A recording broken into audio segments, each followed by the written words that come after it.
नमस्कार। अगर आपकी रूह कमजोर है तो अगले कुछ मिनटों के लिए इस स्क्रीन से दूर हो जाइए, क्योंकि आज 7 अगस्त 2026 को हम इतिहास के उस महाविनाश का लाइव काउंटडाउन शुरू करने जा रहे हैं, जो वाशिंगटन के व्हाइट हाउस से लेकर के तेल अवीव के बंकरों और ब्रसल्स के नाटो मुख्यालयों तक को जिंदा दफन करने वाला है। नमस्कार, मैं अभिषेक तिवारी और आप देख रहे हैं इंडिया डेली 24/7। जरा अपनी आंखें बंद कीजिए और सोचिए, क्या हो जब दुनिया की सबसे बड़ी महाशक्ति अमेरिका अपने ही घर में घुटने टेक दे। क्या हो जब राष्ट्रपति डोनाल्ड ट्रंप के पेंटागन में हथियारों का आकार पड़ जाए। और क्या हो जब रशियन प्रेसिडेंट व्लादिमीर पुतिन के एक गुप्त आदेश से पूरे यूरोप का भूगोल और इतिहास हमेशा हमेशा के लिए मिट जाए।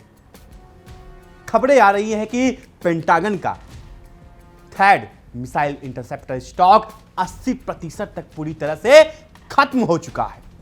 ट्रंप बौखलाहट में अपने ही जनरलों को जेल भेजने की धमकियां दे रहे हैं। दूसरी तरफ 20 सितंबर 2026 के ड्यूमा चुनाव के ठीक बाद पुतिन 5 लाख की खूंखार रेड आर्मी का महा ऐलान करने जा रहे हैं। आज इस विशेष बुलेटिन में हम वो खौफनाक सच बेनकाब करेंगे जिसे सुनकर नाटो के बड़े बड़े शूरवीरों की पैंट गीली हो जाएगी। दर्शकों, अपनी सांसें थाम लीजिए, क्योंकि तीसरे विश्व युद्ध का महातांडव अब शुरू हो चुका है। दर्शकों, सबसे पहले अमेरिका के उस फर्जी अहंकार की धज्जियां उड़ाते हैं जो दुनिया को अपनी उंगलियों पर नचाने का दावा करता था। अमेरिकी टीवी चैनल और वाशिंगटन पोस्ट की खुफिया लीक ने ट्रंप प्रशासन के उस नाकाब को नोच फेंका है, जिसके पीछे एक लाचार डरा हुआ अमेरिका छुपा था। ईरान के साथ जारी भीषण युद्ध में पेंटागन के पास अपनी मिसाइल रक्षा प्रणाली थार के 80% इंटरसेप्टर खत्म हो चुके हैं। यानी अगर ईरान की फतर हाइपरसोनिक मिसाइलें आज उड़ती हैं तो वाशिंगटन और तेल अवीव के पास उन्हें हवा में रोकने के लिए एक सिंगल गन पाउडर तक नहीं बचा है। कैंप डेविड की बंद कमरों की मीटिंग में ट्रंप ने अपने रक्षा मंत्री पीट हेगसेट का गला पकड़ लिया है और चीख चीख कर पूछा कि मुझे धोखा क्यों दिया गया। अमेरिका का मिसाइल डिपो खाली है और ट्रंप अब अपनी ही नाकामी छुपाने के लिए भाग गए हैं और बड़ी बड़ी धमकियां दे रहे हैं। जो ट्रंप ट्रूथ सोशल पर बैठकर बड़ी बड़ी हाँकते थे कि अमेरिका के पास बारूद का विशाल भंडार है, आज वही अमेरिका ईरान की एक छोटे से ड्रोन हमले के आगे थर थर कांप रहा है। दर्शकों, वाशिंगटन पोस्ट के सनसनीखेज खुलासे ये साबित हो रह चुका है कि ट्रंप ने ईरान पर अगले हमले का प्लान इसलिए रद्द किया क्योंकि उनके जनरलों ने हाथ खड़े कर दिए थे। जनरलों ने साफ कह दिया था कि जनाब, अगर ईरान ने पलटवार किया तो हमारे पास अपनी ही नौसेना और ठिकाने को बचाने के लिए मिसाइलें नहीं बचेंगी। सोचिए, जिस ईरान को मिटाने का सपना इजराइल और अमेरिका देख रहे थे, आज उसी ईरान ने पेंटागन को भिखारी बना दिया है। यह सिर्फ एक युद्ध नहीं है, यह पश्चिमी साम्राज्यवादी दादागिरी का अंतिम संस्कार है। अब जरा अपनी नजरें मास्को के क्रेमलिन की तरफ मोड़िए, जहां राष्ट्रपति व्लादिमीर पुतिन शांति से बैठकर अमेरिका की इस खुदकुशी वाले खेल का तमाशा देख रहे हैं।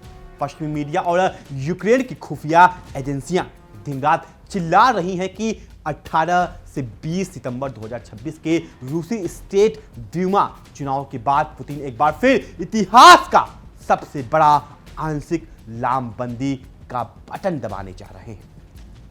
मेदुजा और ISW की रिपोर्ट के मुताबिक रूसी राष्ट्रपति भवन के हर गलियारे में इस वक्त केवल एक ही चर्चा है, 50 लाख नए खूंखार रूसी सैनिकों की भर्ती। पुतिन जानते हैं कि चुनाव तक जनता का समर्थन बनाए रखना और जैसे ही 20 सितंबर की शाम को मतपत्र सील होंगे, वैसे ही रेड आर्मी की महातबाही यूक्रेन और यूरोप की सीमाओं को निगलने के लिए बाहर निकलेगी।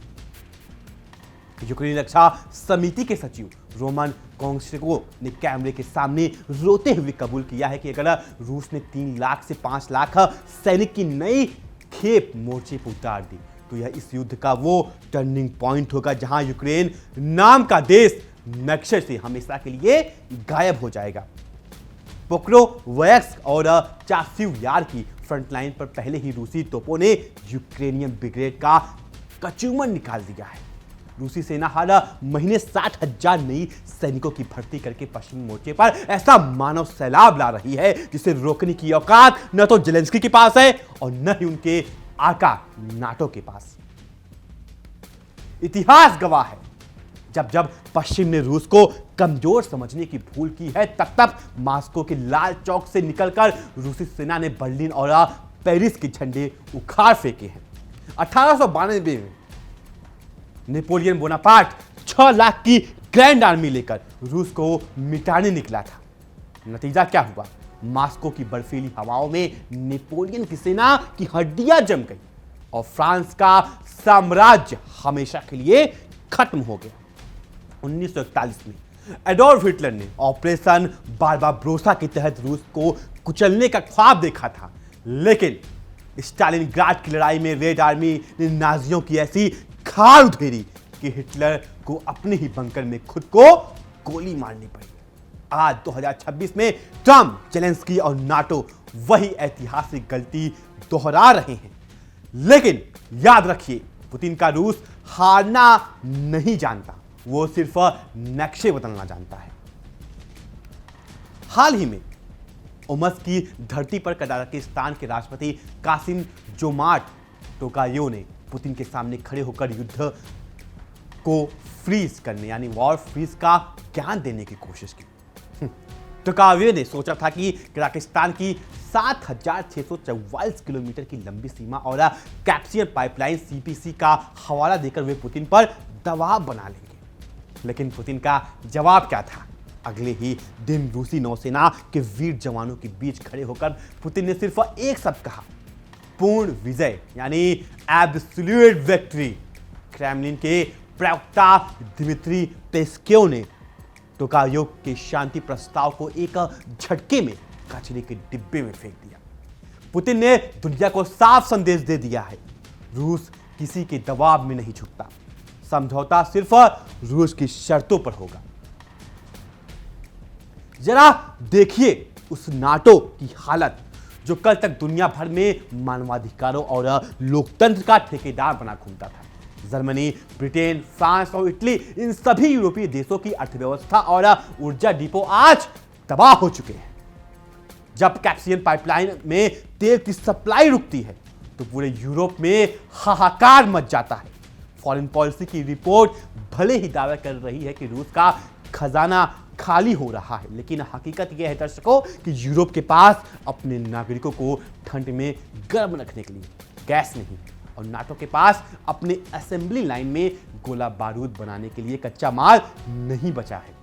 यूरोप आज एक ऐसा लाचार बूढ़ा बन चुका है जो सिर्फ वाशिंगटन की तरफ अपनी झुर्रीदार आंखें उठाकर दया की भीख मांग रहा था। फॉरेन अफेयर्स के विश्लेषक तातानियाना और अलेक्जेंडर का एक खुलासा सुनिए।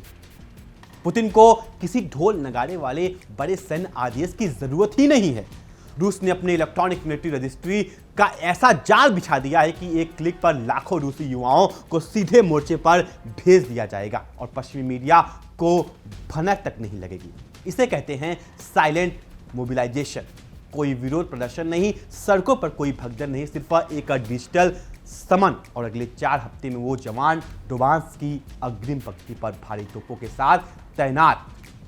यूक्रेनी संसद और रक्षा समिति के सदस्य रोमन ने जो सनसनीखेज चेतावनी दी है वो दुनिया को तीसरे विश्व युद्ध की परमाणु आग में धकेलने के लिए काफी है। यूक्रेनी सांसद और रक्षा समिति के सदस्य रोमन ने जो सनसनीखेज चेतावनी दी है वो दुनिया को तीसरे विश्व युद्ध की परमाणु आग में धकेलने के लिए काफी है। अगर यूक्रेन और पश्चिमी देशों ने रूस के रसद और रिफाइनरियों पे हमले जारी रखे तो पुतिन अपनी सेना को फ्रंट लाइन पर टैक्टिकल न्यूक्लियर वेपन्स यानी सामरिक परमाणु हथियारों के इस्तेमाल की हरी झंडी दे देंगे। यह कोई खोखली धमकी नहीं है। रूस का डेड हैंड न्यूक्लियर सिस्टम पहले से ही ऑटो पायलट मोड पर है। अगर नाटो की एक भी मिसाइल ने मास्को या रूस कि परमाणु कमान को छूने की हिमाकत की तो दुनिया के नक्शे से यूरोप का वजूद मिटने में सिर्फ 15 मिनट लगेंगे। और उस इजराइल का क्या, जो अमेरिका की गोद में बैठकर पूरे मध्य पूर्व में दादागिरी दिखाता था। जब अमेरिका का खुद थार और पैट्रियट डिपो खाली हो चुका है तो इजराइल को क्या बचाएगा। ईरान की हाइपरसोनिक मिसाइलें और हिजबुल्लाह के लाखों रॉकेट्स के सामने इजराइल का आयरन डोम ताश के पत्तों की तरह ठह चुका है। बेंजामिन नेतन्याहू दिन रात वॉशिंगटन को फोन घुमा रहे हैं, लेकिन ट्रंप खुद अपने रक्षा मंत्री पर चिल्ला रहे हैं कि हमारे पास खुद बारूद नहीं है। इजराइल का अहंकार आज तेल अवीव के खंडहरों में तब्दील होने के कगार पर है।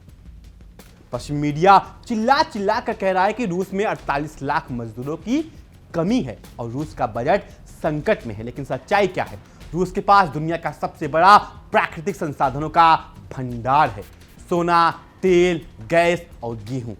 दूसरी तरफ अमेरिका पर $34 ट्रिलियन का कर्ज है और यूरोप मंदी की गर्त में डूब चुका है। दिमित्री ने डंके की चोट पर कहा कि 2026 के शुरुआती 6 महीने में ही 2 लाख से ज्यादा रूसी युवाओं ने खुद अपनी मर्जी से सेना के साथ कॉन्ट्रैक्ट साइन किया है। रूस का नागरिक अपनी मातृभूमि के लिए जान देने को तैयार है, जबकि अमेरिका के भाड़े के टट्टू बिना पैसे के हथियार उठाने को तैयार नहीं है। दर्शकों, यहां मैं आपको एक और बात बताऊंगा जो कोई नहीं बताता। अमेरिका और रसिया में सबसे बड़ा फर्क क्या है? रसिया की जो सेना है उसमें एक अंदर से रसियन मिलिट्री है, उसमें अपने मातृभूमि के लिए प्रेम है, अपने देश के लिए गर्व है, क्योंकि जो वहां के लोग हैं वो सदियों से, पिछले कई हजार वर्षों से वहीं रहते आए हैं। कहां रहते आए हैं? रसिया में। लेकिन दूसरी तरफ जो अमेरिका है, अमेरिका में तो तमाम देश, अफ्रीका से लेकर के यूरोप से लेकर के तमाम देशों के लोग हैं, तो मातृभूमि प्रेम कैसे आएगा? तो इसलिए मैं कह रहा हूं कि रसिया की जो आर्मी है और अमेरिका की आर्मी में जमीन आसमान का फर्क है। यहां जो रसियन आर्मी है वो दिल से लड़ाई लड़ती है और जो अमेरिकी सेना है उसको सिर्फ पैसे चाहिए, क्योंकि उनका प्यार तो दूसरे देश का है। कोई मार्स कहां का है, कोई कहां का है, कोई कहां का है। तमाम देशों के लोग वहां पे मौजूद हैं। आपको यह भी जान के हैरानी होगी कि वहां जो अमेरिकी मिलिट्री में पाकिस्तानी नागरिक भी सेना में जा सकते हैं अगर वहां के नागरिकता ले लेते हैं। चाइना के लोग वहां मिलिट्री में शामिल हैं। तो सोचिए कैसे अमेरिका के लिए प्रेम जागेगा। वही रसिया की आर्मी तो एक जैसे हमारे देश में मातृभूमि के लिए प्यार है, वैसे ही रशिया की जो सेना है उसको भी अपने मातृभूमि के लिए प्यार है। पुतिन का लक्ष्य बिल्कुल साफ है दर्शकों, स्पष्ट है। संपूर्ण डोबांस का रूसी साम्राज्य में पूर्ण विलय, चाहे इसके लिए रूस को हर महीने 60,000 नए सैनिकों की आहुति देनी पड़े या पूरी रूसी अर्थव्यवस्था को युद्ध मोड यानी वॉर इकोनॉमी पर डालना पड़े। रूसी जनरल स्टाफ ने पहले ही खाका तैयार कर लिया है जब सितंबर में शरद ऋतु यानी फॉल सीजन का कीचड़ जमा होगा, जब ड्रोन और छोटे दस्तों की घुसपैठ रणनीति से रूसी सेना यूक्रेन के रक्षा तंत्र को पूरी तरह छिन्न भिन्न कर देगी। जेलेंस्की का हर एक किला ताश के घर की तरह ढहने वाला है। डोनाल्ड ट्रंप जो खुद को मास्टर डील मेकर कहते हैं, आज अमेरिका के इतिहास के सबसे लाचार राष्ट्रपति साबित हो चुके हैं। अपनी ही सरकार की पोल खुलने पर वो ट्रूथ सोशल पर पागलों की तरह लिख रहे हैं। लीक करने वालों को खोजा जा रहा है, उन्हें लंबी जेल की सजा दी जाएगी। ट्रंप जानते हैं कि अगर दुनिया को पता चल गया कि पेंटागन खाली हो चुका है तो चीन ताइवान पर हमला कर देगा, ईरान मध्य पूर्व में अमेरिकी सेना को खदेड़ देगा और रूस पूरे पूर्वी यूरोप पर अपना झंडा फहरा देगा। ट्रंप का इस बात का सबूत है कि अमेरिकी सुपर पावर का सूरज हमेशा के लिए डूब चुका है। यूक्रेन के राष्ट्रपति जेलेंस्की दुनिया भर में झोला लेकर घूम रहे हैं और गिरा रहे हैं कि पुतिन अक्टूबर में लामबंदी करने वाले हैं, हमें और पैसे दो, हमें और हथियार दो। लेकिन पश्चिम की जनता अब समझ चुकी है कि उनका टैक्स का पैसा जेलेंस्की के भ्रष्ट जनरलों की जेब में जा रहा है। अमेरिका के पास देने के लिए मिसाइलें नहीं बची, जर्मनी का हथियार डिपो खाली है और पोलैंड ने भी अपने हाथ पीछे कर लिए हैं। जेलेंस्की का नाटक अब अंतिम चरण में है और वे एक ऐसे डूबते जहाज के कप्तान हैं जिसका अंत सिर्फ और सिर्फ तबाही है। पहले युद्ध तोपों और टैंकों से जीते जाते थे। लेकिन 2026 के इस युद्ध में रूस ने ड्रोन डोमिनेंस हासिल कर ली है। यूक्रेन की बड़ी बड़ी मैक्रोनाइज्ड टुकड़ियां अब रूसी FPV ड्रोनों के सामने असहाय है। यही वजह है कि पुतिन को किसी जल्दबाजी में जन लामबंदी की जरूरत नहीं पड़ी। रूस टेक्नोलॉजी और मैन पावर का ऐसा डेडली कॉम्बिनेशन बन चुका है जो नाटो के हर एक हथियार प्रणाली को खिलौना साबित कर रहा है। रूस की हाइपरसोनिक मिसाइलें और घातक इलेक्ट्रॉनिक वॉरफेयर सिस्टम ने अमेरिका के GPS और सैटेलाइट नेटवर्क को अंधा कर दिया है। पश्चिम ने सोचा था कि वो प्रतिबंध लगाकर रूस को अलग थलग कर देंगे, लेकिन क्या हुआ?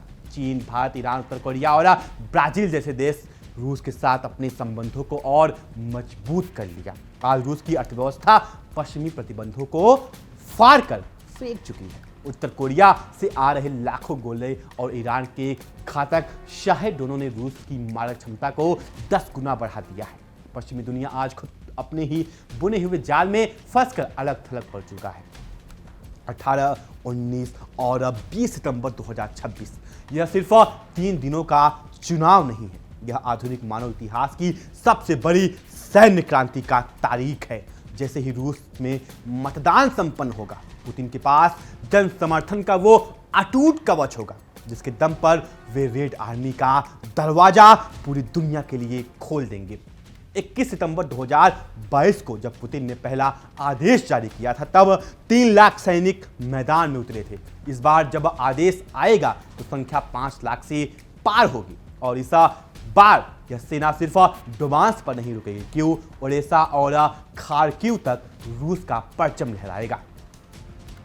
वेस्टर्न मीडिया जो दिन रात रूस की हार का झूठा प्रोपेगेंडा फैलाते थे, आज वो खुद कबूल कर रहे हैं कि रूस को हराना असंभव है। जब वाशिंगटन पोस्ट खुद मान रहा है कि पेंटागन के पास ईरान और रूस से एक साथ लड़ने का सामर्थ्य नहीं है, तो समझ लीजिए कि नए विश्व आदेश यानी न्यू वर्ल्ड ऑर्डर का जन्म हो चुका है। एक ऐसा विश्व ऑर्डर जहां अमेरिका की तानाशाही खत्म हो चुकी है और मॉस्को, तेहरान, बीजिंग का नया अक्ष दुनिया के भविष्य तय कर रहा है। दर्शकों, ट्रंप प्रशासन का संकट सिर्फ हथियारों की कमी तक सीमित नहीं है, बल्कि पेंटागन के बंद कमरों में अमेरिका के शीर्ष जनरलों और रक्षा अधिकारियों के बीच एक खूनी जंग छिड़ चुकी है। वाशिंगटन पोस्ट के सनसनीखेज खुलासे के मुताबिक कैंप डेविड की उस ऐतिहासिक बैठक में जब डोनाल्ड ट्रंप ने गोला बारूद की अकाल पर चीखना शुरू किया, तो रक्षा मंत्री पीट हेग्सेट ने तुरंत सारा दोष अपने उप मंत्री स्टीफन फेनबर्ग के सिर मर दिया। पेंटागन के भीतर यही गुटबाजी साबित करती है कि अमेरिका की सैन्य कमान पूरी तरह से दिशाहीन हो चुकी है। जब आपके रक्षा मंत्री ही जनरलों के बीच एक दूसरे को नीचा दिखाने और अपनी चमड़ी बचाने की होड़ लगी हो, तो उस देश की सेना ईरान के हाइपरसोनिक हमलों और रूस के बारूदी बवंडर का सामना कैसे करेगी? यह वाशिंगटन की सत्ता का वो नैतिक पतन है जो किसी भी साम्राज्य के अंत से ठीक पहले दिखाई देता है। तो दर्शकों, अब तस्वीर बिल्कुल साफ है, नकाब उतर चुके हैं और सच दुनिया के सामने आ खड़ा हुआ है। एक तरफ अमेरिका के खाली पड़े बारूद के डिपो, ट्रंप की घबराहट और पेंटागन में मस्ता घमासान, तो दूसरी तरफ राष्ट्रपति व्लादिमीर पुतिन का वो खामोश चक्रव्यूह जो 20 सितंबर के बाद पूरे यूरोप और पश्चिम को अपनी आगोश में लेने के लिए तैयार खड़ा है। इतिहास ने जब जब करवट ली है, तब मॉस्को की बर्फीली हवाओं ने दुनिया के बड़े बड़े अहंकारियों के तख्त उखाड़ फेंके हैं। आज ईरान के हाइपरसोनिक प्रहार और रूस की अजय रेड आर्मी के सामने पश्चिमी साम्राज्य की आखिरी सांस चल रही है। क्या अमेरिका इस महाविनाश को रोक पाएगा, या 2026 का यह पतझड़ पूरी नाटो और ट्रंप प्रशासन का शमशान बना देगा? फैसला वक्त कर चुका है, बस तबाही की औपचारिक घोषणा होना बाकी है। आज के लिए इस खास शो में बस इतना ही। देश और दुनिया की सबसे सनसनीखेज और खौफनाक खबरों के लिए देखते रहिए इंडिया डेली 24/7। तब तक के लिए नमस्कार। देखिए इंडिया डेली 24/7 अब आपकी स्मार्ट टीवी पर। इंडिया डेली मौजूद है सभी डिजिटल प्लेटफॉर्म पर लाइव और लगातार। इंडिया डेली 24/7 हर दिन राष्ट्र को समर्पित।